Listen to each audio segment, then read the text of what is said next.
iso ahventa tuossa alla. Ja jälleen kerran oma morri otti tämmönen. Aika nätti on, joo. Kävin kiertelemään tuolla kymmenkurta reikää uusia paikkoja, niin ei mitään, ihan tyhjää. Ei ollut penkkaa siellä. Tässä on semmonen sopiva penkka, että laskee syvää, yhtäkkiä syvenee äkkisyvää, niin siinä on kallaa. Mitä poju painaa. Tai en mä tiedä, onko tää tyttö vai poika. On se 640. Yllättävän pulskassa kunnossa. Se on syönyt jotain. Pitää ottaa tuon takaisin kätteen tuo onkiko. Sen kun lasket käsistä, niin sit saman tien on kalaa. Tarvii vähän isomman kassin näille. Tämmösiä nämä tahtoo olla. Täällä on tämmönen kätevä jääpaloautomaatti. Laittaa tuota kairansohjoa tuohon sekkaan, niin pysyy kalaa tuoreena. Ei irtosko.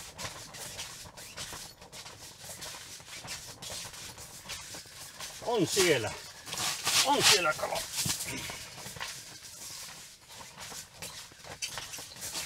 Pieni.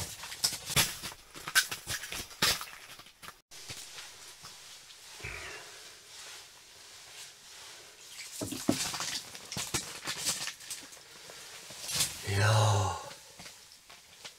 Nyt tulee. Mikä tää on? Siika! Siika siinä kävi. Siijat tulee heti kun pohja pomputtaa, niin kyllä ne ahvenetkin tonkii pohjaa ja kiinnostaa. Laitetaan tuo oma morri siihen, niin iskee taatusti kiinni.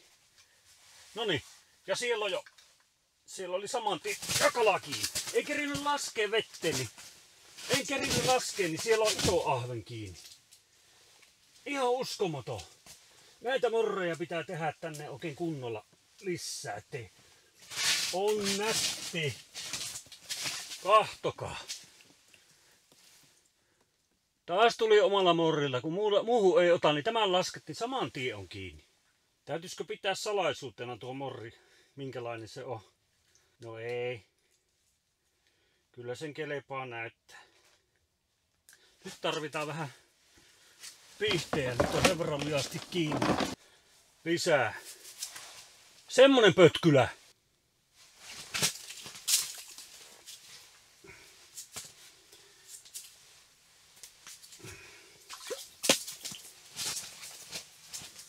Tällä kertaa se otti tämmösen.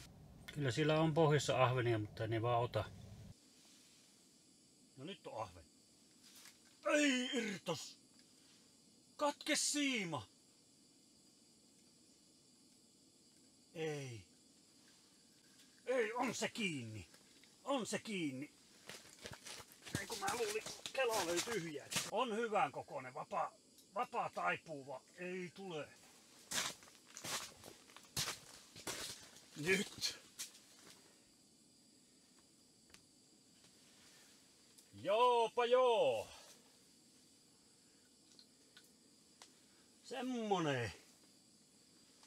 Semmonen pikkunen kaveri tuli tämmösellä. Oliskohan siellä lisääkin niitä? Tämäkö se on jöröttänyt siellä pohjassa koko illan? Sais vielä niskat nurin tältä jotenkin. Semmonen. Kerta kaikkiaan. 905 grammaa. Ei mennyt vielä kilo rikki.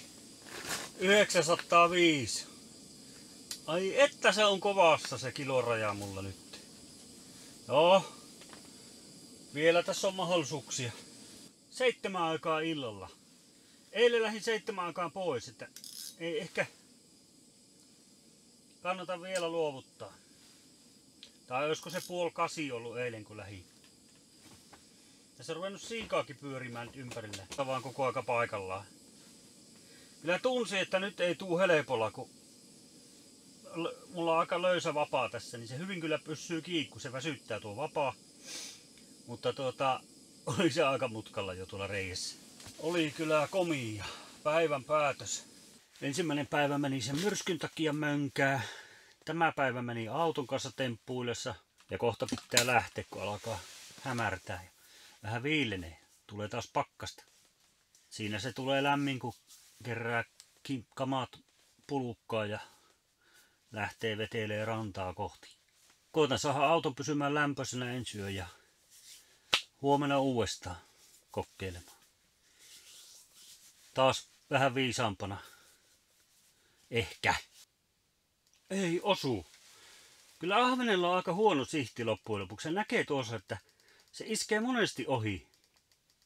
Hirveästi kiinnostaa, mutta kun ei vaan. Ei. Ei ota, ei. Nyt paistuu mun oma morrini ja alkaa ottamaan. Nyt se ottaa ihan varmasti. Minä uskon sen, että kun mä lasken tämän, niin se on saman tien kiinni. Kattokaa vaan. Tää omatekoinen, niin saisi vaan laskettua tuonne kameraan asti, ettei se tuu vastaan.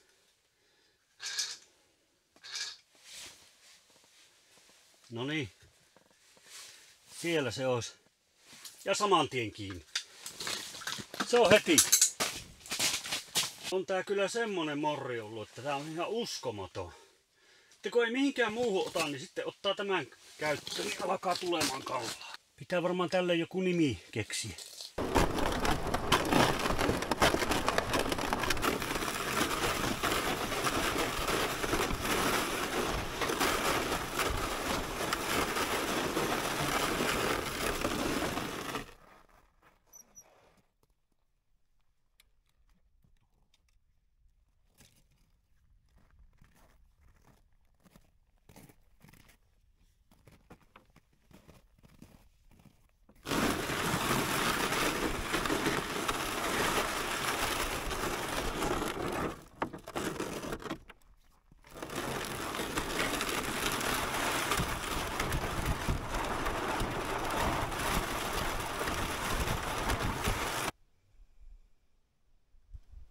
En kerinyt kameraa laittamaan, kun ensimmäinen nappas kiinni. Siinä oli 2 kalaa. Jee. Ei ota tähän. Oma morri. Missä se olikaan? Tuolla. Tähän ottaa. Äkkiä siihen oma morri, niin kyllä muuten vissi ottaa kiinni.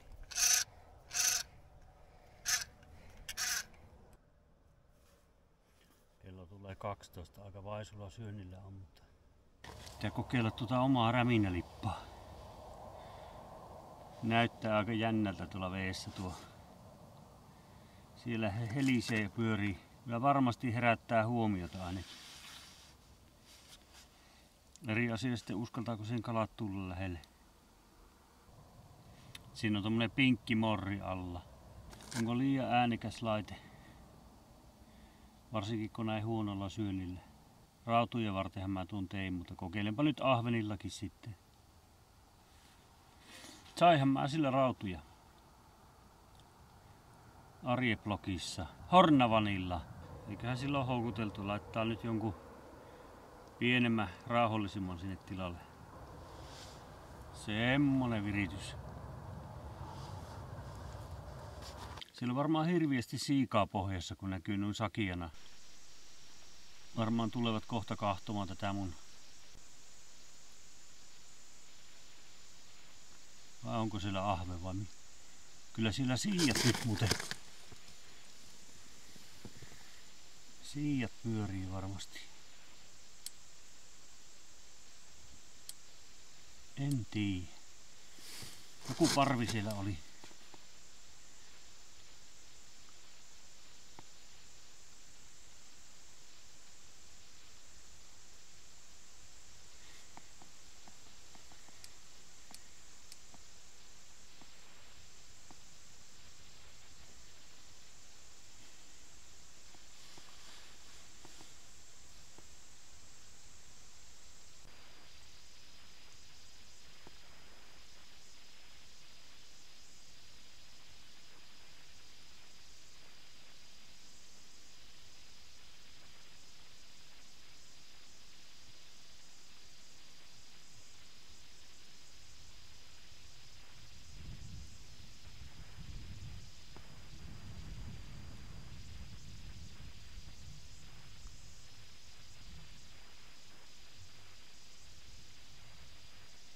Siinä taas parvi kävi ja lähti pois. Hiljasta on näin puolen päivän aikaa.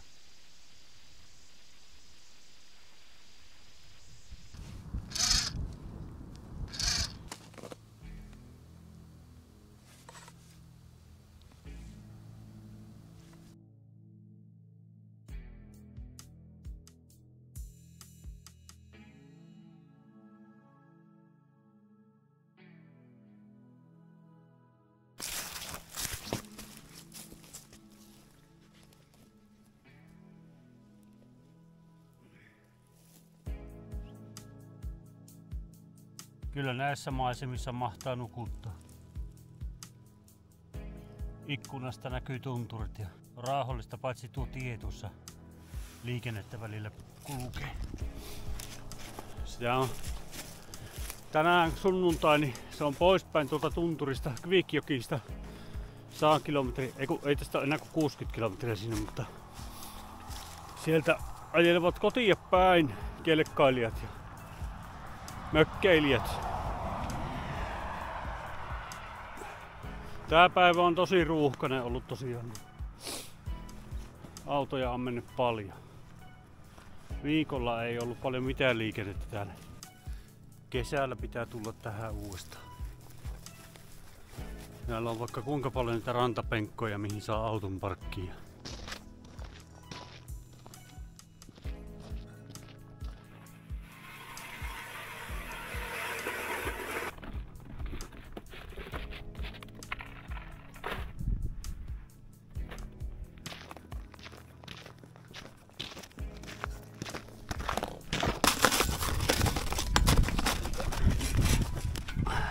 Mitä tähän nyt voi sanoa? Voiskaan sitä huonommassakin paikassa olla. Revontulet ei näy, kun on pilviä, mutta komia kuutamo, tyyni ilma, hämärää, kevät, kesää kohti menossa, iltanuotiolla. Vain kalakaveri puuttuu. No ehkä huomenna on tulossa vieraita tänne.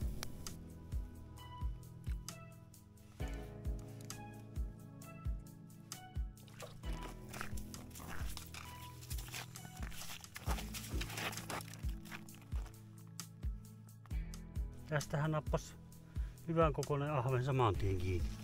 Tämmönen kivikko. Siellähän on kala.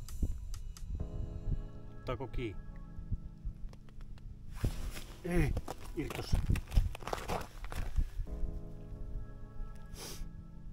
On tämmösen luodon kuppeessa. Ei, ihan pikku. Luodon kuppeessa. Näyttää kalaselta paikalta, mutta aika pientä. Semmoiseen otti. Jasu suvas, oisko? Ja lisää tulee. Onko parempi? Ei, pikkusen. Nytkö mä löysin viimeisenä tunteena sitten hyvän kalapaikka uue. Se on perinteinen. Aloin syömään, niin kala, no niin ja taas. Nyt ottaako? Ei ottanut. On nätin kokoinen. Alas syömään, niin kala alkaa iskemään. Kello on nyt 6:15. Kyllä minä nyt luovutan ja lähden ajelemaan kotia päin. Kyllähän tässä on ihan mukavia päiviä ollut. Tänään oli tosi lämmin ja aurinkoinen. Täysin tyynipäivä. Niin kuin ensimmäinen päivä oli se aivan hirveä myrsky, niin tää päättyi hienosti tämmöisen tyyneen sitten.